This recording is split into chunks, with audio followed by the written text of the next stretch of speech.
When Maya told me she needed space, the world seemed to quiet down for a moment. We were sitting on our balcony, the sun setting behind the buildings, painting everything in gold. Her voice was calm, not angry, but filled with something deeper, exhaustion. "I think I need to live alone for a while," she said softly, staring at her hands instead of at me. I didn't interrupt her. I just waited, trying to keep my breathing steady. She continued, "It's not that I don't care about us. I just feel like I've lost myself somewhere in this relationship. I don't even recognize what I want anymore." Her words stung, but I knew they weren't meant to hurt. Maya wasn't running away. She was searching for air in a room that had become too crowded with silence. After a long pause, I simply said, "If space is what you need to find yourself again, then I'll give it to you." She looked surprised, maybe even confused. I smiled faintly and added, "Love isn't a cage, Maya. If you need time to breathe, I want you to take it. I'll be okay."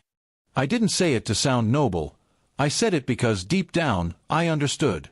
Sometimes, love means stepping aside, even when every part of you wants to hold on. The next morning, she packed her things quietly. We didn't fight. We didn't cry. We just stood at the door for a while, unsure of how to say goodbye without breaking something invisible between us. She whispered, "I don't know how long I'll need." I nodded. "Take all the time you need. Just promise me you'll be honest with yourself." Days turned into weeks. The apartment felt emptier than I imagined it would. I'd catch myself setting 2 plates for dinner, then quietly putting one away. Her favorite mug sat untouched on the shelf, and every time I saw it, a soft ache spread through me. But amid the loneliness, something unexpected happened. I began to think about my own life, too. I realized how much of my identity had revolved around us. I'd stopped writing, stopped jogging, even stopped calling my old friends. Maybe Maya wasn't the only one who needed space. Maybe I did too. I started small, morning runs, reading again, cooking things I used to love. Slowly, the silence of the apartment stopped feeling empty. It started feeling peaceful. One evening, nearly 2 months later, I found myself standing at the park where Maya and I used to sit and talk for hours. The sky was soft with twilight, and I wondered where she was, what she was doing. For the first time, I didn't feel desperate to know. I just hoped she was doing okay. That night, my phone buzzed. It was her. The message was short, "Hey. Can we talk?"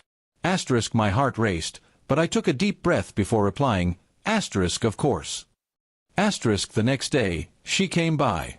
She looked different, calmer, lighter.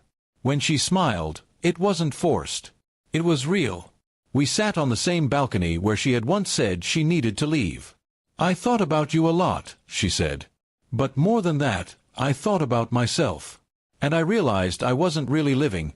I was just moving through days. I needed to pause." I listened quietly. "And did you find what you were looking for?" I asked gently. She nodded.